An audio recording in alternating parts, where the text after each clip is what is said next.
Justice Kavanaugh? You mentioned at the beginning that the over $1 billion in costs would be borne mostly by the federal government, I think you said. Can you explain that? Sure. I think in large part by the federal government. So the Secretary, in estimating the cost, said a big driver of the cost was going to be the cost of the vaccinations themselves, the shots, and the cost of administering the shots. The Secretary explained that he was including that in the cost-benefit analysis to be comprehensive about the effects of the rule, even though the federal government covers the costs of vaccines for most employees and would cover them here. Okay. And then on the question, to follow up on Justice Gorsuch's question, what is the story, as you understand it, for why CMS has not previously required flu shots for healthcare workers or some of the other vaccines that, as you pointed out, the states still insist upon for healthcare workers? Is there a story there, or explanation there for why CMS has not previously done that? I think the Secretary laid this out and sort of identified different reasons as to different categories of vaccines. So as to some where state vaccination requirements mean that everyone is basically vaccinated against those diseases already, there was no need for the Secretary to do that. The Secretary also hasn't acted with respect to flu vaccines. Some states have done that. Not every state has done that. But the Secretary explained that this is a pandemic that is a much graver threat than the seasonal flu is, and also that these are uniquely effective vaccines, and explained that it's that combination, the sort of unique pandemic situation that we haven't seen before, and the uniquely effective vaccines that led him to choose to adopt that here. Thank you. Justice Kavanaugh? I want to follow up on Justice Gorsuch's and Justice Kagan's questions with how the major questions doctrine applies, and really first zero in on this question of ambiguity. We've used words like vague, subtle, oblique, cryptic, and ambiguous to describe the kind of language that would trigger the major questions doctrine if it is a major question. We haven't only used the word ambiguous. And it seems to me that a question that I'd like your help on is applying language that is subtle, cryptic, oblique to a new context hasn't been done before in the last 50 years. How do we think about question like that, and in answering that, think about the benzene case, the Brown and Williamson case with tobacco, benzene with cancer, and the UARG case with greenhouse gas emissions. All three where the agency was applying this broad but arguably cryptic language to a new context. I think that's one way to characterize them. How do we think about that? Well, I think, Justice Kavanaugh, looking at those three cases in particular, that the reason the court concluded that the language was cryptic or oblique was because it identified other textual or structural reasons that ran counter to the agency's interpretation. So in the utility air case that you referenced, the court observed that the asserted regulation would overthrow the entire statutory scheme. The agency had conceded that it was never what Congress could have possibly intended. So that was a structural indication that the agency's regulation was impermissible. With respect to the benzene case, there too, there was a question about whether there was an entitlement to regulate without any finding of risk, and that was in tension with other statutory provisions, so there was a conflict. And with the Brown and Williamson case that you mentioned, the court chronicled a long line of statutes that had directly addressed the issue of regulation of tobacco products and would have been flatly inconsistent with the agency's asserted jurisdiction. So there's never been a case where the court has just confronted broad language and said, oh, it seems cryptic or oblique, and so it's a major question, and we're not going to give it its plain meaning. In all of those cases, there was a textual and structural reason for the court to conclude that there was something wrong with the agency's claimed authority. In all three cases, there were strong dissents that said the opposite of that, though, that said actually this statutory language is clear, and that the court, Justice Marshall's dissent in the benzene case is very powerful, that the court was simply scaling back from the plain language because of its concern about the significance of regulating every workplace in America to take out any risk of cancer.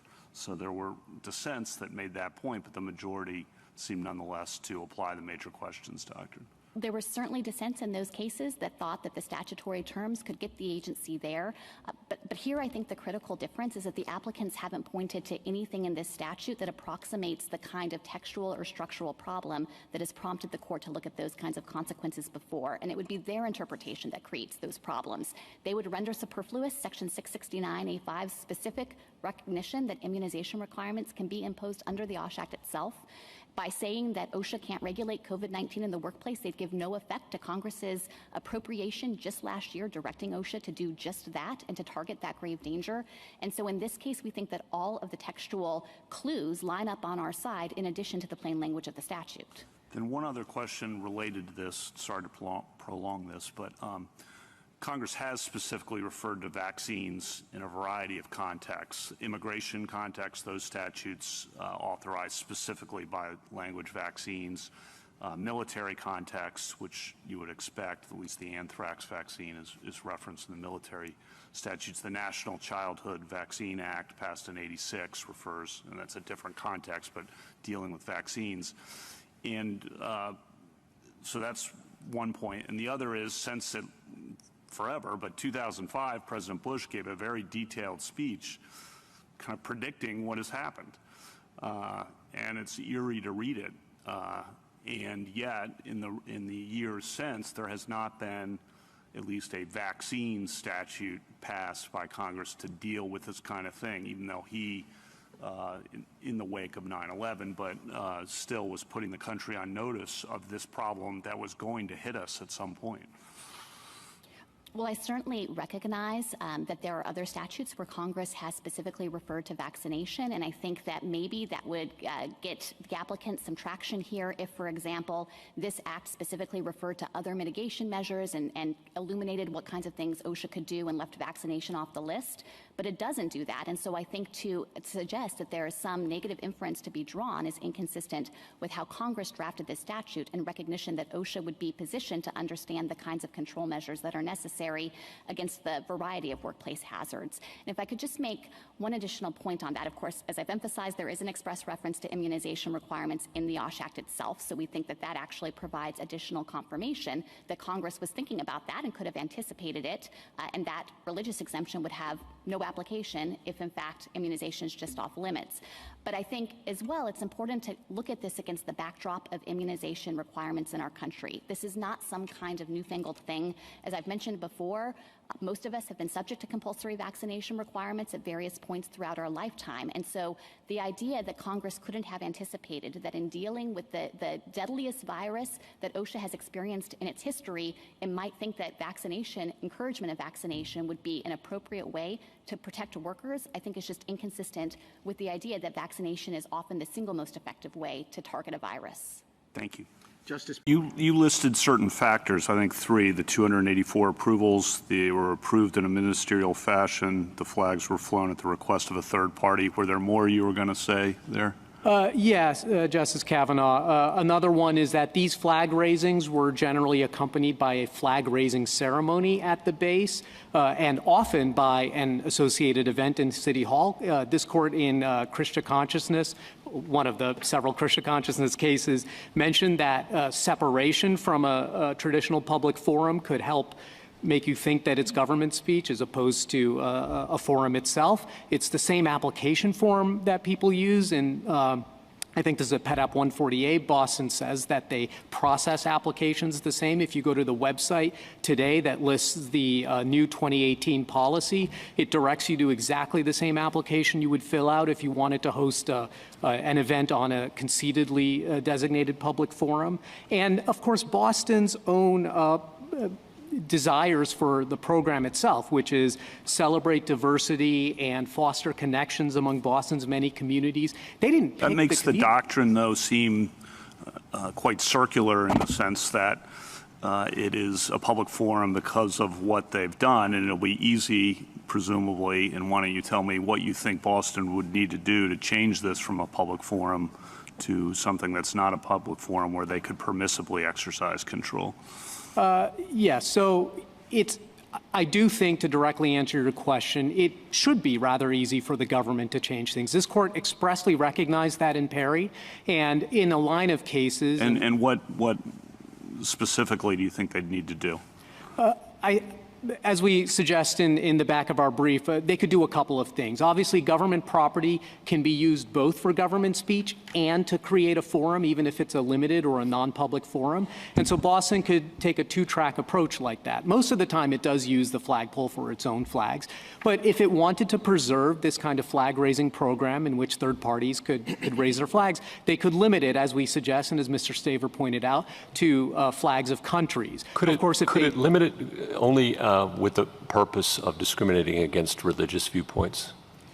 I don't believe that would be appropriate. This court has said that even in a non-public forum, viewpoint discrimination is impermissible. And we read Rosenberger, Lamb's Chapel, and Good News Club to suggest that prohibiting all religious viewpoints is nonetheless viewpoint-based discrimination. So I don't think that would be an available tool. Mr. Joshi, I want to... And I'd like to make... Can I stop you there on the salary basis test 602? Yes. Because the key word is receives. That's the first key word.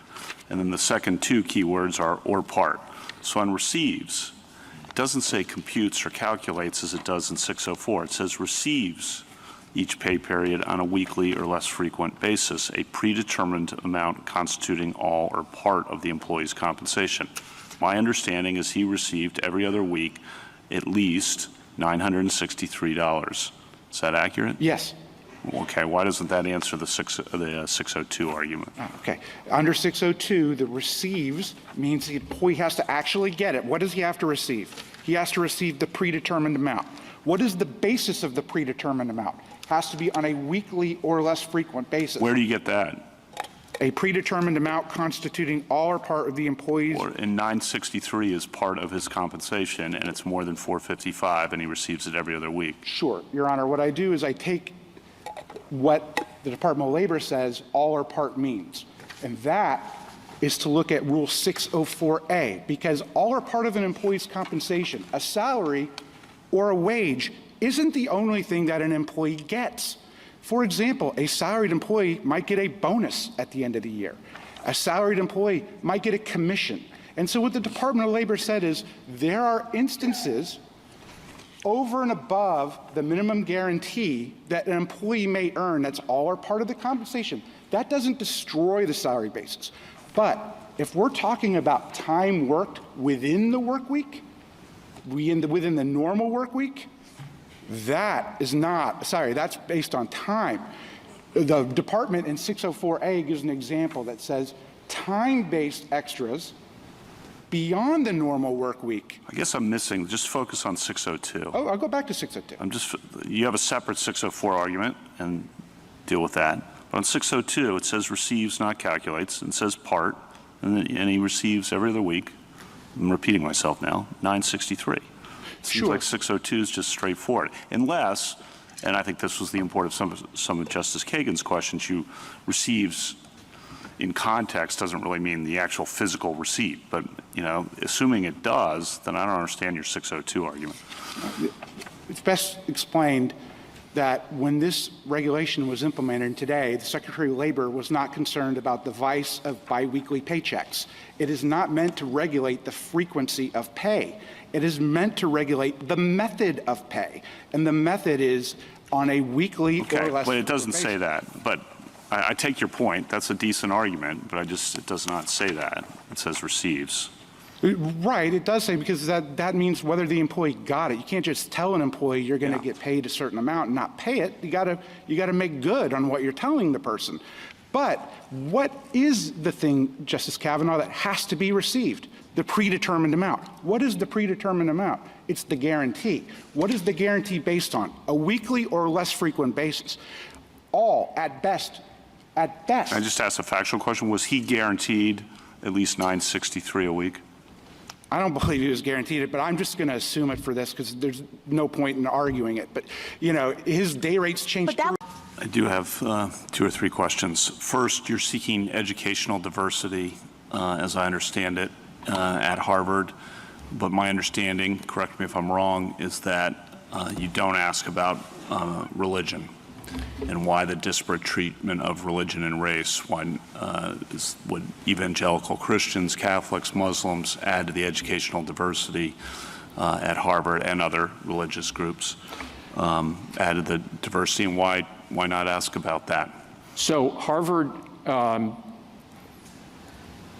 greatly values religious diversity. It is extraordinarily proud of the religious diversity. How can it track it if it doesn't ask about it? Oh, how can it track it? How can it track it in the admissions process may happen by happenstance? I'll let you finish. Okay. Harvard is not tracking it in the admissions process other than to the extent that, and many students indicate what their religion is. Harvard has not thought it necessary, and so far as I know, nobody has suggested that Harvard has any need to provide a tip for religious diversity because the Harvard undergraduate population is so religiously diverse. There are currently 47 chaplains. That answers my question. Yeah. Okay. I just want to say that our ministry ministers to 27 different religious denominations. Right. It was a factual question. Second, I think you agree that the baseline in our precedents, operating within the confines of our precedents, as you want us to do, is race neutrality. And we've allowed, though, limited consideration of race in educational and higher educational admissions. As you've heard, two limits on that, as I understand it. One, the adequate race-neutral alternatives. Two, the durational limits, the 25 years or whatever durational limit you think works there. I just want to make sure you agree with how I set that up. In other words, race neutrality is the baseline. There are two limits on the consideration of race-conscious educational admissions at colleges and universities. Adequate race-neutral alternatives would be one. A durational limit, 25 or something else, would be the other. Is that how you read our precedents? I read your precedent in that. I think you have other requirements too, which is it has to be flexible, it has to be one factor among many, et cetera, et cetera. Right. But I agree with your two categorizations, except that with respect to the durational requirements, we understand it to be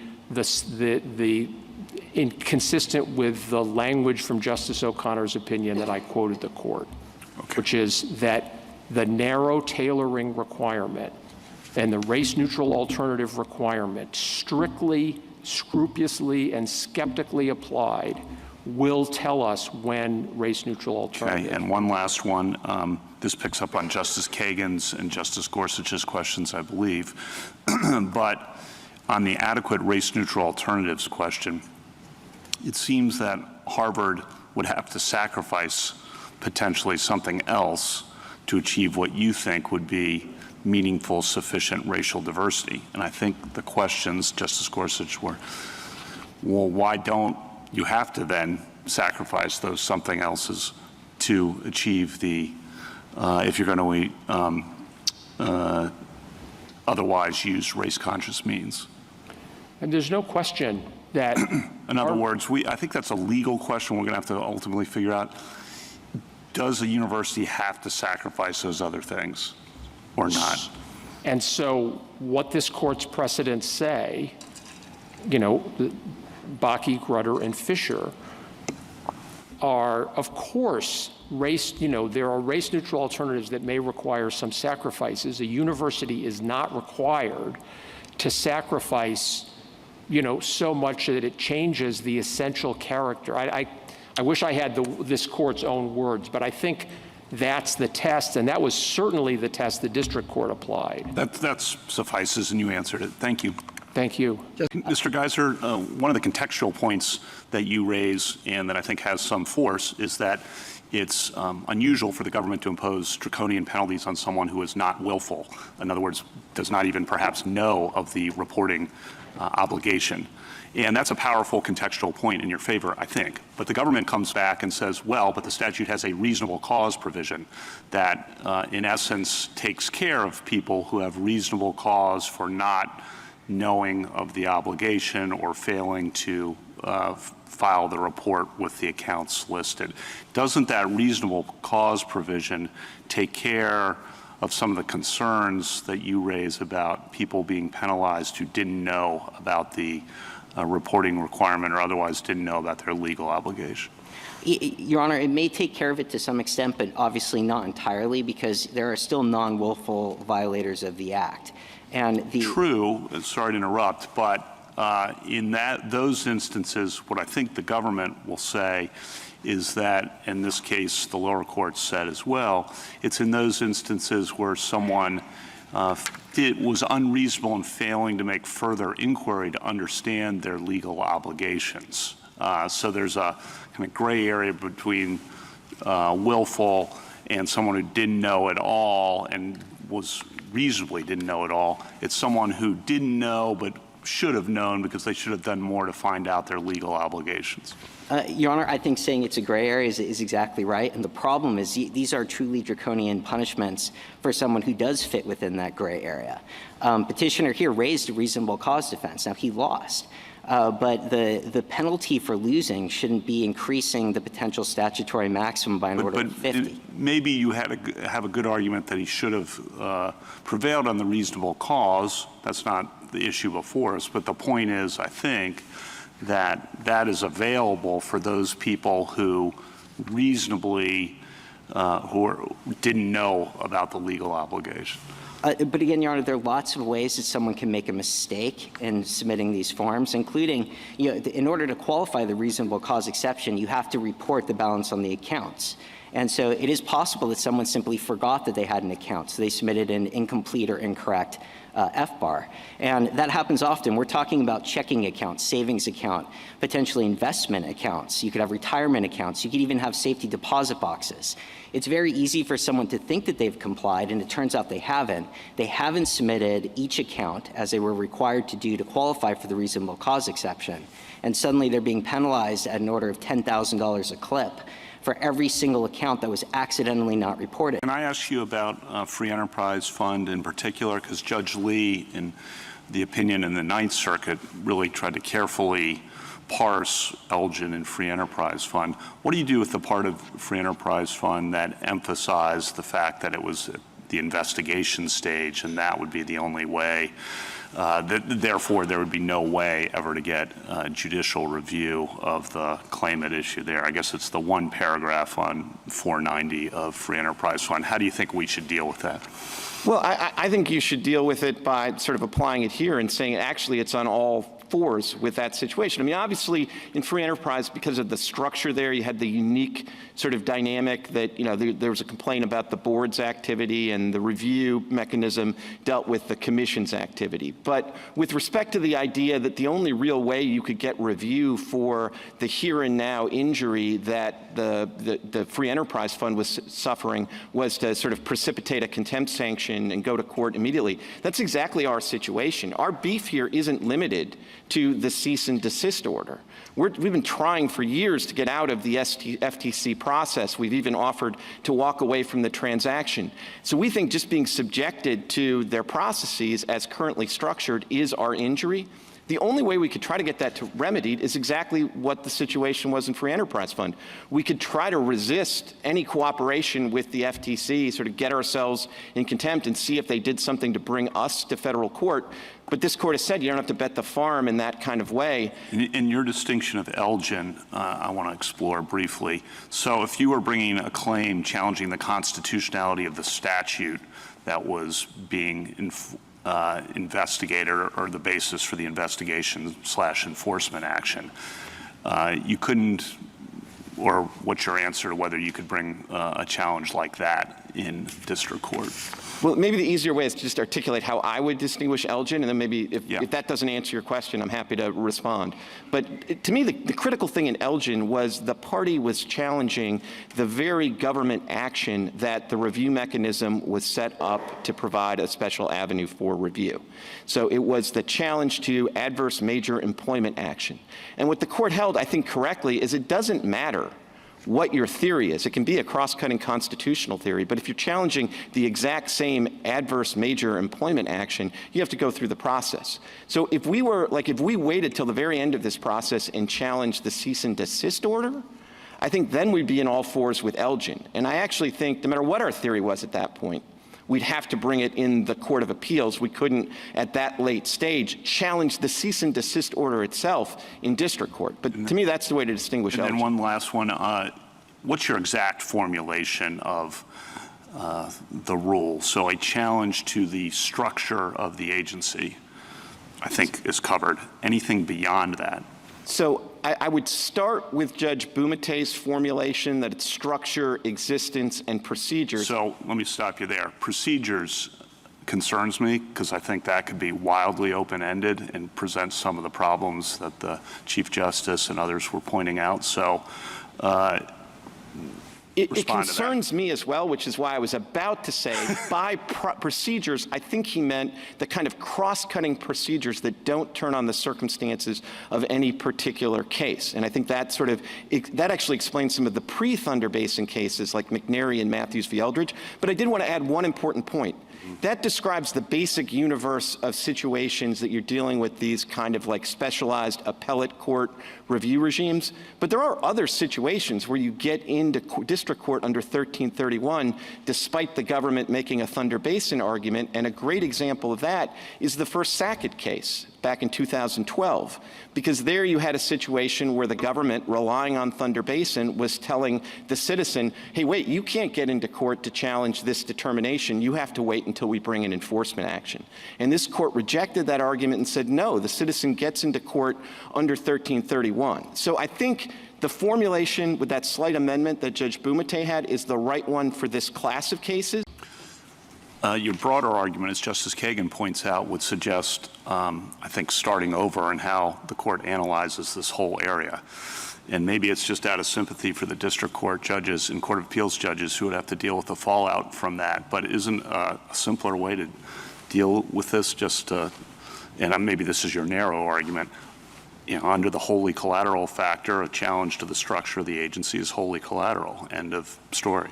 Well, I mean, with respect, I think the easiest way for the district courts to resolve this is to look at the text of what Congress enacted. I know that. There's a lot. My point is there's a lot of precedent interpreting that text. It's Thunder Basin, Elgin, Free Enterprise Fund, and going back. And so kind of starting over on all that would create a kind of a tsunami of litigation. Maybe that's okay, maybe it's not. But your narrow argument, which I'm supporting for purposes of this question, is just under Thunder Basin factors, under Free Enterprise Fund, and under Elgin, we're on the right side of the line because it's a challenge to the structure of the agency. Right, and we're ultimately content to win either way, Your Honor. But I do think on Thunder Basin, one thing that the last almost 10 years has shown in the courts of appeals is that the Thunder Basin hasn't been particularly helpful to the lower courts in resolving these issues. Right. I think when Mr. Clement said the beauty of the Thunder Basin factors, I definitely cringed because they have not been beautiful right. for in the lower courts. But the wholly collateral, a challenge to the structure of the agency, is that one paragraph of Free Enterprise Fund kind of deals with that. Now you have to respond to what's that other paragraph in Free Enterprise Fund, and how would you explain that? But right, and I think that seems simple enough. I guess what I'm challenging and pushing back on is kind of throwing it all open again. After decades of trying to figure out how these claims should be sorted out, causes me some concern at least. I guess I understand Your Honor's concern. I think it should be addressed by the fact that district courts have been applying the sorts of tools in determining when or whether to exercise jurisdiction for centuries. In Standard Oil, one of our friends' cases they like the most, is an example of how district courts can apply those tools. And I think, what we're talking about here is treating this case involving one of the most important questions of the court's jurisdiction differently than any other statutory interpretation case. I think what we would ask and hope is that this court make clear the involvement and preeminence of the statutory text in resolving these questions. I think the Thunder Basin factors can be complementary. In some respects, you could take, and Justice Kagan's question earlier, I think, alluded to this, is, one might plausibly interpret the reference to any final order to include a challenge to preliminary orders that wouldn't actually aggrieve someone until they were embodied in a final order. And in that respect, those sorts of claims would be channeled through the review scheme. But I think, here fundamentally, this case doesn't sort of fit cleanly within the Thunder Basin paradigm because we're not challenging the kind of agency action that is covered by the alternative review scheme. We're not like Elgin. We're not like Thunder Basin in that respect. We're challenging we're not challenging the final order. We're challenging something that is completely separate. Yeah, and that's in that respect, just to add one more, you're like Free Enterprise Fund, and just if you can address the part of Free Enterprise Fund and that is more problematic for you. So we think that the better reading of that is that the court was just responding to the government's argument, and that Ms. Cochran is in the same position as the plaintiff in the Free Enterprise Fund case in the sense that the only way that she could guarantee that she could get to an Article III court to raise her claim is essentially to default in her administrative proceeding. In that respect, she does have to bet the farm because, although it's unlikely given the agency's track record, if she won on the merits, of course, we believe that she's in it, but if she won, she wouldn't be able to present her structural constitutional claim to a court of appeals ever. And again, just on the meaningful judicial relief, I wanted to emphasize this point that Mr. Clement made in rebuttal. Here, it's not clear that getting relief at the end of the day is going to be relief at all for this type of constitutional claim, because the way to get relief for a structural constitutional violation is to immediately enjoin the agency proceedings so that you don't have to go through them. Under this court's decisions in Collins versus Yellen, it's at least much more challenging to get relief retrospectively, which underscores why waiting to the end of the proceeding, years down the line, is not meaningful in the constitutional sense, much less in the practical sense. Are those background principles constitutional principles? In other words, if Congress says shall mean shall, and we really mean shall, is that unconstitutional? So not in each and every case. Is it ever unconstitutional? In other words, does the president have an Article II ability to say, I possess enforcement discretion under the Constitution, and any attempt by Congress to restrict that enforcement discretion by saying shall mean shall would itself violate Article II? You gesture at Article II briefly in your brief, but you don't really unpack it very much. I'm curious what your answer is to whether that could be unconstitutional. So I think that, yes, there could be certain circumstances where Congress has engaged in a really intrusive effort to command the executive to take particular enforcement actions, to prosecute individuals in a particular way, where we would say that that does transgress Article II limits. And does this one transgress Article II, this statute, if the Chief Justice posits shall mean shall? I don't see an argument in your brief that if the statute is read to mean what it says, shall mean shall, that the statute would be unconstitutional. But I just want to make sure I'm reading your brief correctly. I didn't see an argument that that would be unconstitutional. That's right. We haven't argued that the statute would be unconstitutional, and we accept that Congress in various provisions of the INA has created mandatory duties. General. Justice Kavanaugh? I'm interested in picking up on those questions and what Colorado's position on the First Amendment could lead to, not what you would do based on your representation, but what your theory of the First Amendment could lead to, and thinking about the proper analogy to a website designer. So I've been thinking about a publishing house that says we're not going to publish, we support pro-choice positions, we're not going to publish books that support pro-life position, or that we support same-sex marriage, and we're not going to publish books that take a different position on same-sex marriage. Does the publishing house have a First Amendment ability to select the kinds of books that it will publish along the lines of my hypotheticals there? Of course it does, and I think a publishing house is not a public accommodation for precisely the level of selectivity and choice that it goes into, just like the court recognized in Fulton. Right, but if it were a public accommodation, it would still have a First Amendment right, correct? Yes. Sure about that? Yes, because what all the public accommodation law says is you can't turn someone away because of who they are. And it would be different if your hypothetical was they will not publish gay authors. If they were a publishing house, right. They won't That's the distinction right there. Yes. You put your finger on it, I think. So with the website designer, is different from the publishing house. How? Because the website designer is refusing to publish gay authors, using the publishing house example. They are saying, I will not provide this service to someone because of who they are, period. They say it's because of the message. I understand, but they define the service in a way that excludes people based on who they are, and that violates Colorado law. And to the extent there's some incidental impact on their message, it's the kind of incidental impact that this court held in O'Brien is to be appropriate, where a law is focused on conduct and not the message itself. And I thought the amicus brief of Professors Carpenter and Volokh was fairly interesting. They supported the same-sex position in Masterpiece, but that they say they're on the opposite side in this case, and they say that the reason is because this case involves speech. They say a website designer is unlike a baker, and that Hurley, therefore, is the key precedent here. And they say there is no serious question, their words, no serious question that this case involves compelled speech. Do you agree it involves compelled speech? No. Okay. Even though they say there's no serious question that it does. You disagree with that? We disagree with that. Thank you.